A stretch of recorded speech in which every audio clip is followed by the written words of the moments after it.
আসসালামু আলাইকুম এভরিওয়ান। এখন আইসে আমার রুজগুর মার্কেটের ভিতরে SM টেলিকম ফাইবার নেটওয়ার্ক। তো তার মিশিংয়ের সমস্যা হলো খালায়। তো আমি কাজ করলাম।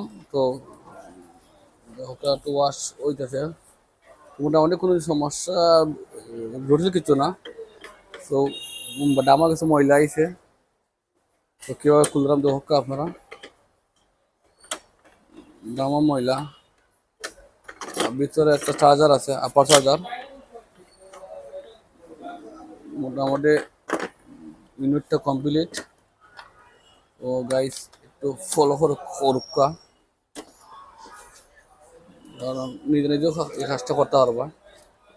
তার কারণে আমি দেখাইলাম, ভিডিওটা দেখাইলাম। বললো একটা আপার চার্জার ভিতরে একটু ময়লা হইলে ওটা ওয়াশ করতে দিব।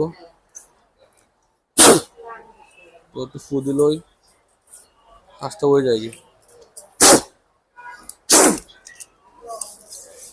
তো গাইস মেশিনটা একটু হালকা ওয়াশ করলে আপনার সমস্যাটা সমাধান হয়ে যায়। আবার চার্জারটা লাগাবার সময় একটু কেয়ারফুল ভিতরে লাগাইতেও। এখন আপনি হলে ইউনিটটা ফিটিং করলাম,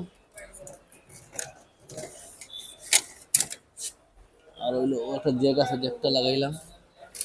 মোটামুটি কমপ্লিট। আসসালামু আলাইকুম।